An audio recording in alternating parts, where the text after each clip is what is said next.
Bonjour, bienvenue sur ma page et bienvenue à cette série que nous avons commencée depuis 8 semaines maintenant. Parce que tu dois réussir. Et ce matin, je suis plus que jamais convaincu que tu dois réussir.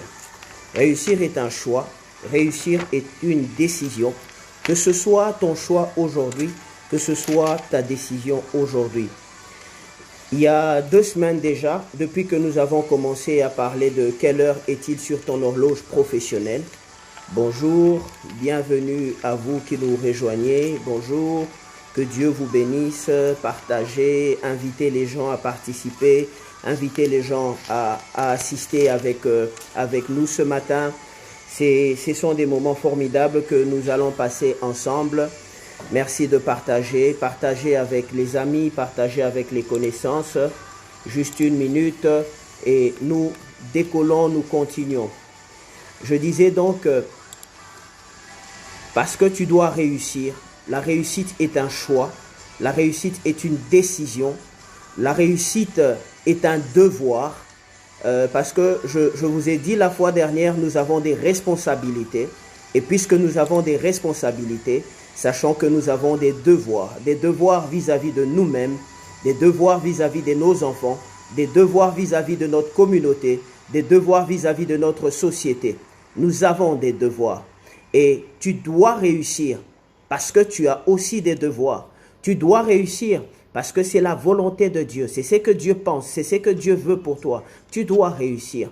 J'aimerais que pendant un petit moment, tu puisses observer ce qui se passe autour de toi et que tu puisses prendre cette décision. Je dois réussir et je réussirai dans chacune de mes entreprises. Je n'échouerai pas, je réussirai. C'est cela la pensée de Dieu pour toi, c'est cela la volonté de Dieu pour toi et qu'il en soit ainsi pour toi aujourd'hui et tous les jours de ta vie.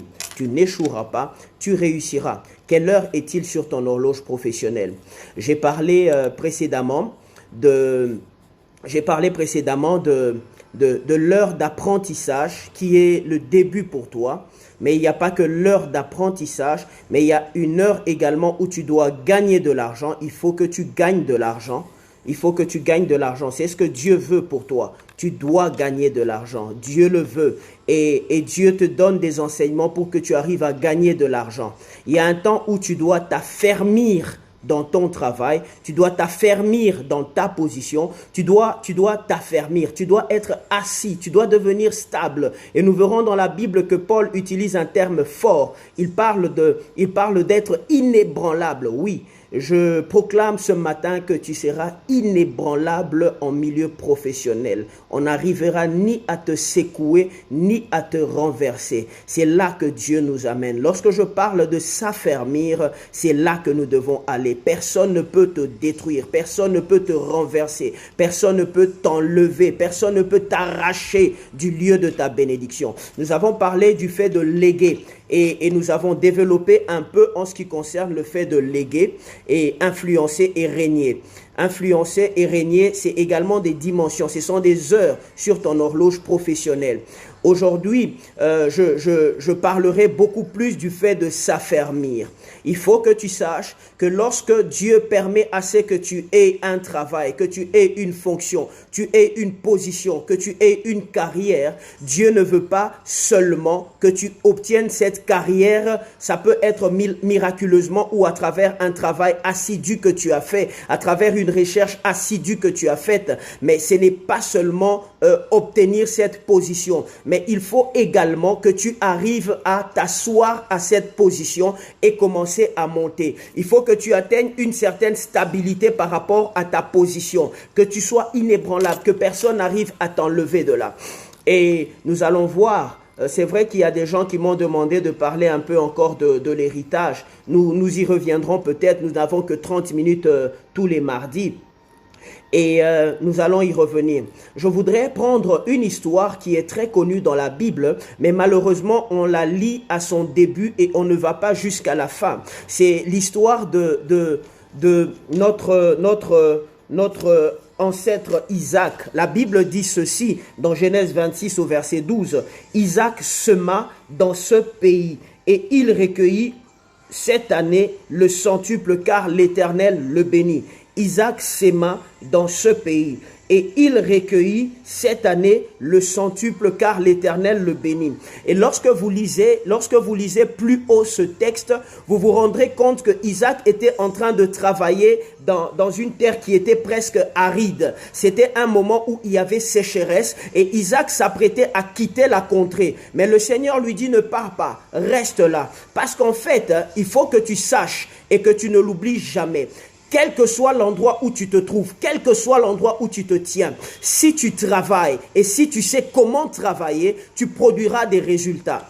Lorsque vous allez aujourd'hui dans les pays désertiques, comme l'Égypte est un peu désertique, vous pouvez aller en Israël et un peu dans certaines contrées de la Palestine. Vous allez vous rendre compte que ces gens vivent avec très peu d'eau. Et ils ont développé une manière de faire leur agriculture en sorte qu'ils produisent tellement de fruits, tellement de légumes, tellement de plantes que nous n'en produisons même pas. Ils arrivent même à exporter cela. Pourquoi? Parce que l'environnement dans lequel ils sont peut être hostile, mais la manière de travailler vainc l'hostilité de l'environnement dans lequel ils sont.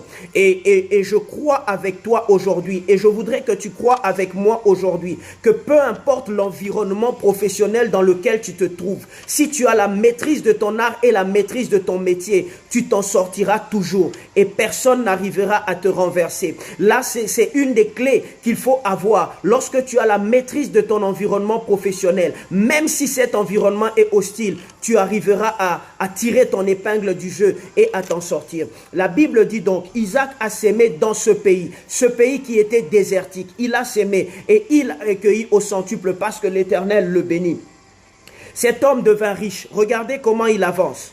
Il recueillit d'abord au centuple. Je vous ai dit, il ne suffit pas de gagner aujourd'hui pour perdre demain. Mais si tu gagnes aujourd'hui, tu dois encore gagner demain. Tu dois gagner après-demain, tu dois gagner constamment. C'est cela la pensée de Dieu pour toi. C'est cela la constance. C'est cela la volonté de Dieu pour toi. Tu dois continuellement gagner. C'est ça que Dieu veut pour toi. Et tu gagneras. Il dit donc, cette année-là, il recueillit au centuple car l'Éternel le bénit. Mais ça ne s'est pas arrêté là. Verset 13. Cet homme devint riche. Il a avancé encore d'un pas. Cet homme devint riche. Il avance encore d'un pas. Et il alla s'enrichissant de plus en plus. Voyez comment Dieu a pensé ta vie à toi. Une année, tu recueilles au centuple. Ce n'est que le début. Mais ce n'est pas là que la chose s'arrête. Mais la Bible continue. D'abord, il recueille au centuple. Ensuite, il devint riche.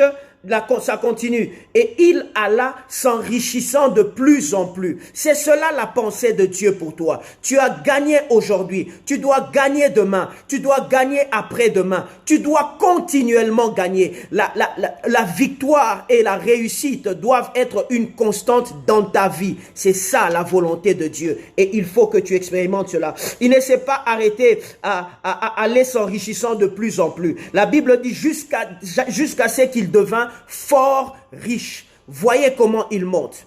Il recueillit au centuple. Il devint riche. Il alla s'enrichissant de plus en plus, jusqu'à ce qu'il devint fort riche. Et la Bible énumère un certain nombre de biens que cet homme avait. Et il descend en disant, et Abimelech dit à Isaac au verset 16, « Va-t'en de chez nous, car tu es beaucoup plus puissant que nous. » Non seulement qu'il était devenu fort riche, mais il était allé au-delà de la richesse. Il est devenu puissant. Il est devenu puissant. Vous savez, lorsque vous lisez le livre de Genèse, il y a quelqu'un dont on a parlé, la Bible dit que c'est lui qui avait commencé à devenir puissant sur la terre. Être puissant, c'est être en mesure de régler tout un tas de choses, être en mesure de transformer les choses, être en mesure de s'asseoir et de régner. Nous arriverons au règne, car la pensée de Dieu pour nous, ses enfants, c'est que nous devons aussi régner. Paul dit quelque part, lorsqu'il parle aux Corinthiens, « J'ai appris que sans que je ne sois là, vous avez déjà commencé à régner, et vous devez régner. » C'est cela la pensée de Dieu pour vous. Dieu veut que vous puissiez régner. C'est cela la pensée de Dieu pour vous. Bonjour référent Franck Nazir, bienvenue sur ma page, que Dieu vous bénisse abondamment, nous sommes heureux de vous avoir avec nous. Donc j'étais en train de dire, voilà comment la vie d'un homme est en train d'avancer. L'Éternel le bénit, il recueille au centuple. Il ne s'est pas arrêté là, il est devenu riche. Il ne s'est pas arrêté là, il allait s'enrichissant de plus en plus. Il ne s'est pas arrêté là, il est devenu fort riche. Jusqu'à ce que la perception des gens qui étaient autour de lui. Abimelech était un roi, un grand prince. Et il constate, il dit à Isaac, tu es beaucoup plus puissant que nous. Tu es beaucoup plus puissant que nous.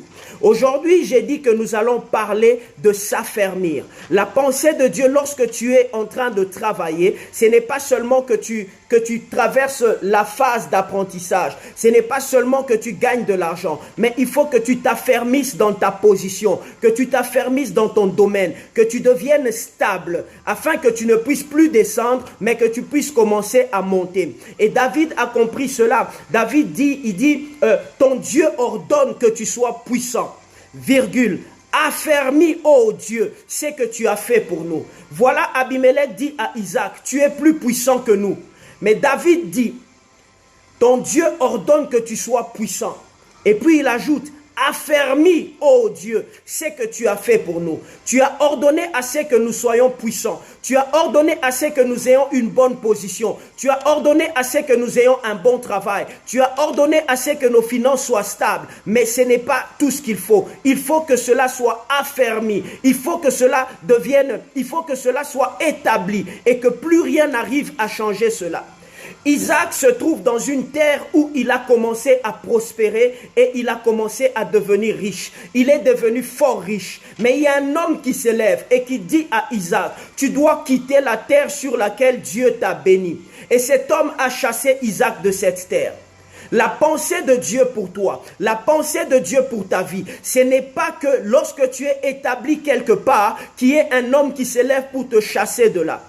Imaginez comment Isaac avait conçu sa vie à partir du moment où il avait vu qu'il était en train de prospérer à cet endroit. Il était conscient que c'est Dieu qui l'avait béni. Il était conscient de toute la richesse qu'il était en train de gagner. Mais il y a un homme qui s'élève qui lui dit, tu dois partir de l'endroit où tu as produit la plus grande richesse de ta vie. Il n'avait jamais été autant béni de toute sa vie. Mais quelqu'un se lève, il lui dit, va-t'en d'ici. Et Isaac est parti de là. Imagine. C'est l'endroit où tu fais des millions. C'est l'endroit où tu as même découvert c'est quoi la beauté de la richesse. C'est l'endroit où tu as découvert la bonté de l'Éternel qui est en train de te visiter puissamment. Mais un homme se lève pour te dire tu dois quitter cet endroit.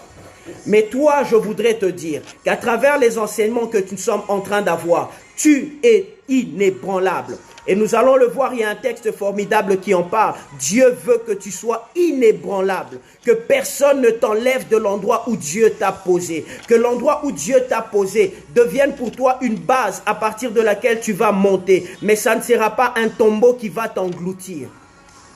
La Bible dit donc que Isaac est parti de là. Ils ont bouché tous les puits que son père avait construit, son père Abraham. Et Isaac est allé, continuant à construire des puits. Et il a continué à construire des puits jusqu'à ce qu'il a trouvé un puits. Et il a donné un nom à ce puits-là. Bien-aimé, j'aimerais te dire et insister. Il faut que tu sois conscient de cela. Et l'une des clés pour être affermi, il faut que tu arrives à croire que c'est Dieu qui te l'a donné et que Dieu ne se répand pas de ses dons ni de son appel. Il ne se répand pas de son don. Peut-être que tu as trimé, tu as travaillé dur pour en être là où tu es. Mais si tu es arrivé là où tu es aujourd'hui, c'est Dieu qui a voulu à ce que tu sois là. Et si tu es conscient que c'est Dieu qui a voulu à ce que tu sois là, tu seras également conscient que personne ne peut t'enlever de cet endroit. Je te dis aujourd'hui, peu importe leur force, peu importe leur pouvoir, peu importe leur autorité, il n'y a personne qui t'enlèvera de l'endroit où Dieu t'a placé parce que tu es inébranlable. Et nous allons le voir encore. Tu es inébranlable. Réalise donc que lorsque tu es quelque part, tu ne dois pas abandonner ce qui est à toi. N'abandonne pas ce qui est à toi. Ne lâche pas ce qui est à toi. Malgré qu'Abimelech s'était levé contre Isaac, Isaac a continué à creuser des trous. Il s'est déplacé un peu, mais il n'a pas arrêté. Il a creusé des trous parce qu'il fallait que Dieu puisse affermir ce qu'il avait fait pour lui. Et lorsque vous lisez le texte plus bas, vous allez voir que Abimelech est revenu vers Isaac. Je vous trouve le verset rapidement. Le verset 26 de Genèse 26. La Bible dit, Abimelech vint de Guérar auprès de lui, avec Anouzat, son ami, et Picol, chef de son armée.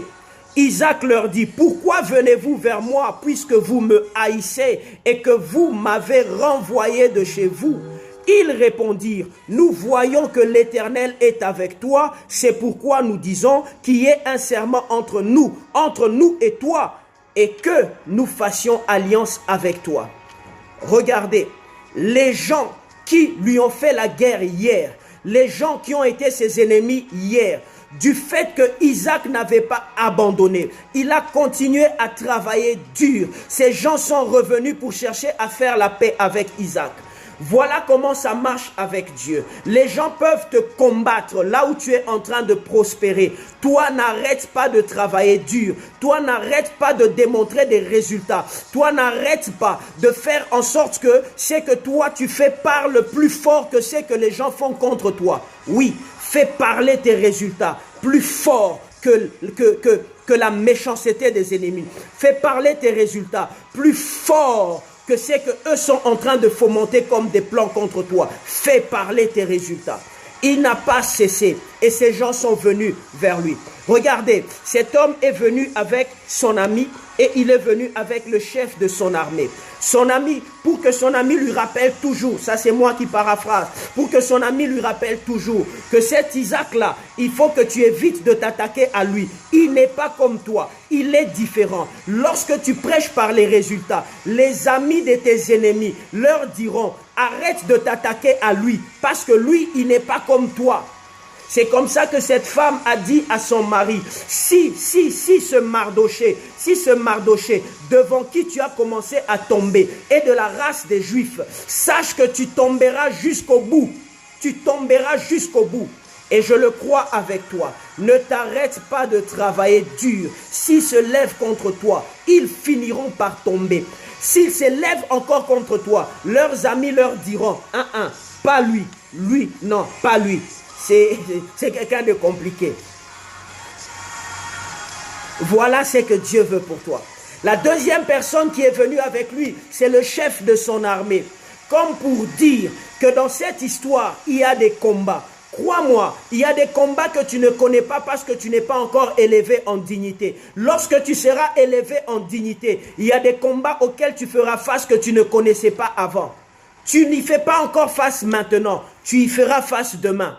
Il y a des combats auxquels tu fais face aujourd'hui parce que tu es au niveau où tu es aujourd'hui. Peut-être que tu étais plus bas, tu as atteint un niveau. Sache qu'il y a des combats à ce niveau. Mais ce qui est bien avec Dieu, c'est qu'à travers ta persévérance et ta foi dans le fait que Dieu t'a placé à cet endroit, personne ne te renversera. Je te dis, personne ne te renversera. Ils viendront faire la paix avec toi. Et vous savez, lorsque tu es en milieu professionnel, tu fais la paix avec les gens. Tu fais les cessez-le-feu avec les gens. Cela ne change pas leur cœur en un cœur d'amour pour toi. Cela, c'est juste une manière pour Dieu de t'imposer dans le milieu où tu es. Ils ne sont pas tes amis. Tu ne leur diras pas tes secrets. Tu n'avanceras pas à aller manger et boire avec eux. Non, vous faites la paix. Vous pouvez travailler ensemble, mais vous ne serez jamais des amis. Il ne faut jamais oublier cela. Et je vais rapidement, et ça fait partie des belles paroles que Paul a dites à Timothée. Il dit ceci à Timothée, 1 Timothée chapitre 4 verset 10, il lui dit, nous travaillons en effet et nous combattons. Regardez, il dit, nous travaillons et nous combattons. Nous ne faisons pas que travailler, mais nous combattons aussi. Nous travaillons en effet et nous combattons. Il y a des combats qui viendront après le travail. Il y a des combats qui viendront dans le travail. Mais dans toutes ces choses, tu es plus que vainqueur par celui qui t'a tant aimé. Il t'a aimé et il a fait de toi vainqueur. C'est la raison pour laquelle l'une des choses qu'il faut enlever de ton cœur, c'est cette crainte de voir que quelqu'un se lèvera demain pour te renverser de ta position. Il n'y a aucun homme qui peut se lever pour te renverser de ta position. Aucun.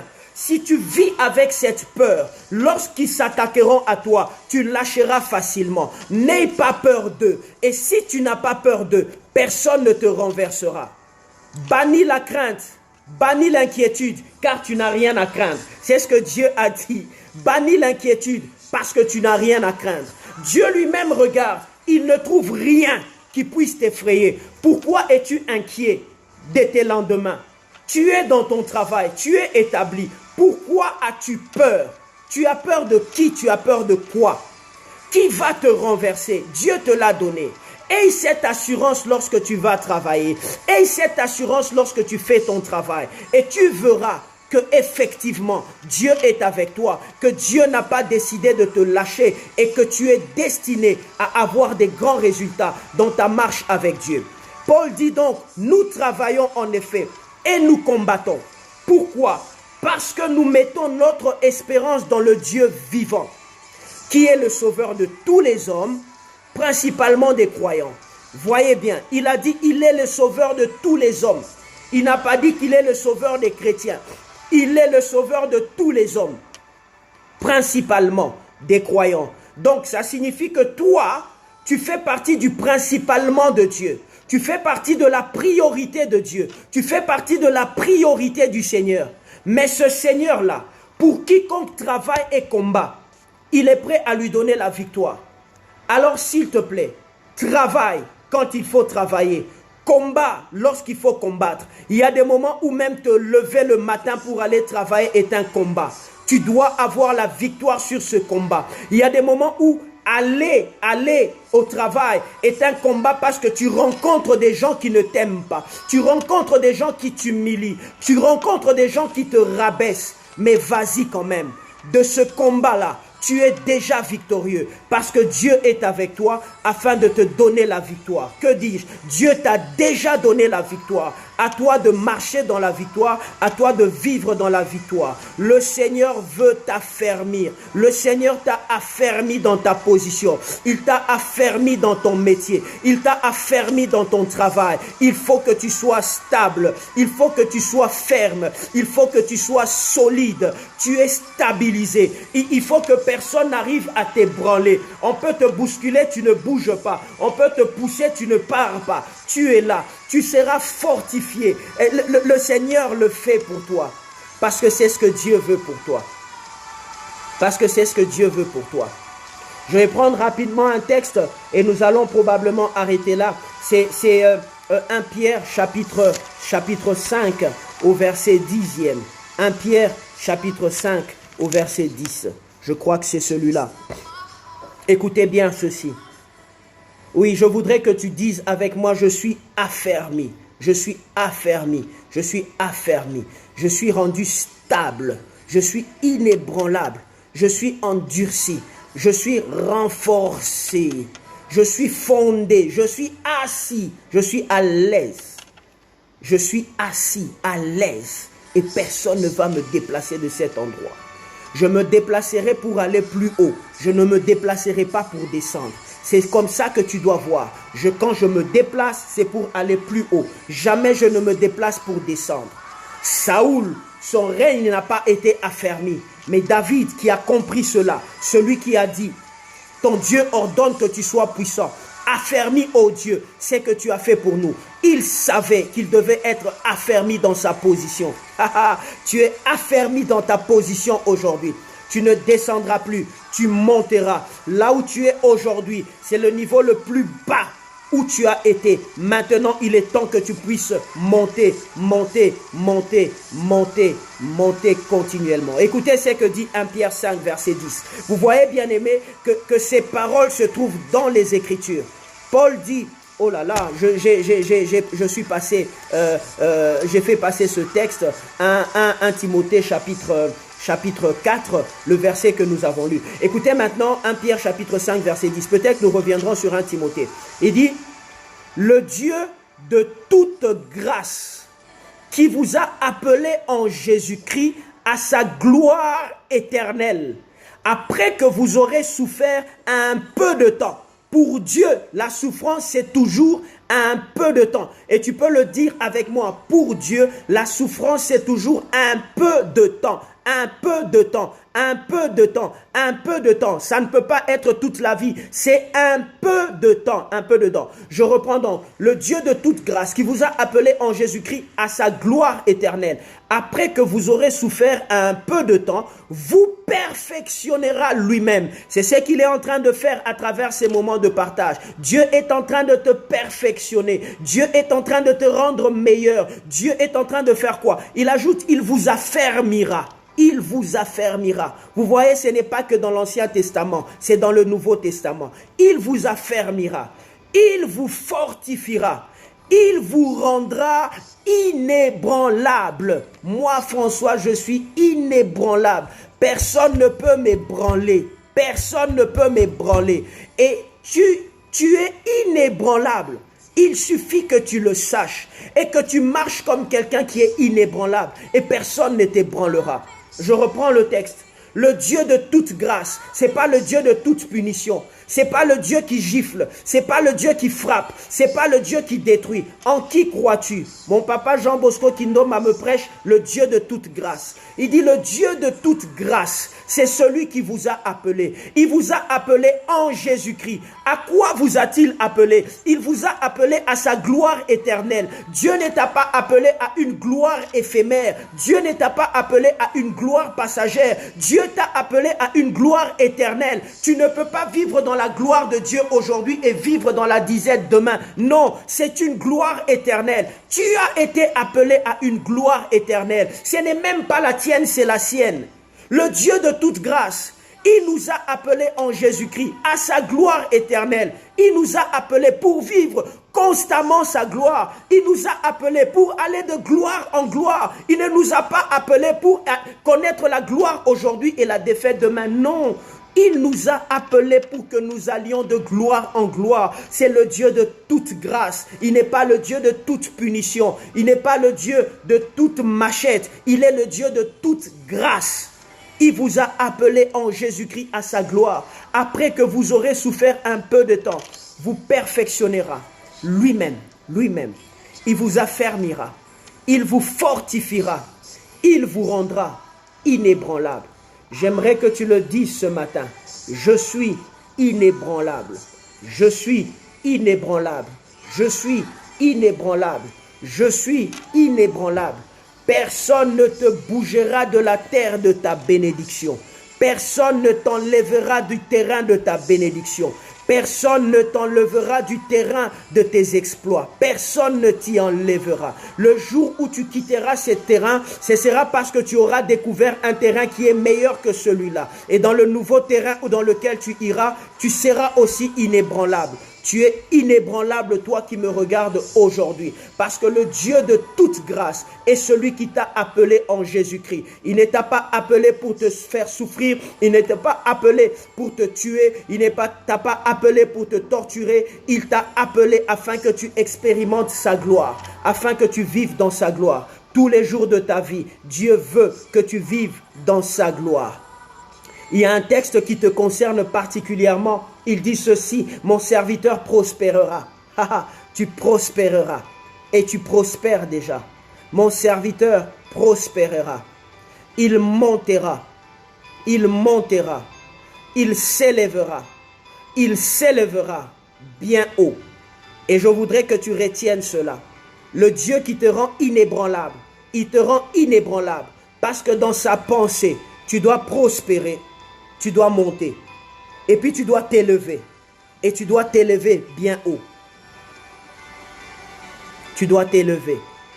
Mon serviteur prospérera. Il montera. Il s'élèvera. Il s'élèvera bien haut. Je parle de toi. Tu prospères. Tu montes. Tu t'élèves. Tu t'élèves bien haut. C'est là que Dieu t'attend. C'est là que Dieu te veut. C'est pour ça que Dieu t'a créé. Et tu expérimenteras ces choses au nom de Jésus. Nous allons nous retrouver le mardi prochain. Et nous allons continuer avec ce thème formidable. Parce que tu dois réussir. Et nous avons parlé aujourd'hui de quelle heure est-il sur ton horloge professionnelle? Quelle heure est-il? Et moi, je te dis ce matin que c'est l'heure pour toi de t'affermir. C'est l'heure de t'affermir. Parce que lorsque tu es affermi, lorsque tu es assis solidement, lorsque tu es solidement posé, alors tu vois l'avenir avec beaucoup plus de positivité. Tu vois l'avenir avec toutes les grandes richesses qui sont devant toi. Tu vois l'avenir avec toutes les grandes possibilités que Dieu a mises devant toi. Et lorsque tu arriveras à la fin de ta vie, ça ne sera pas avec des grincements de dents. Ce sera avec la joie. Et tu diras à ton maître, voilà, tu m'as donné des talents. Je les ai multipliés. Il t'en ajoutera. Tu es béni de Dieu. Tes enfants sont bénis de Dieu. Tout ce que tu touches est béni de Dieu. Ton travail est béni de Dieu. Aucune malédiction ne peut s'attacher à toi, car tu es béni de Dieu. Tu es inébranlable là où tu es. Au nom de Jésus. Amen.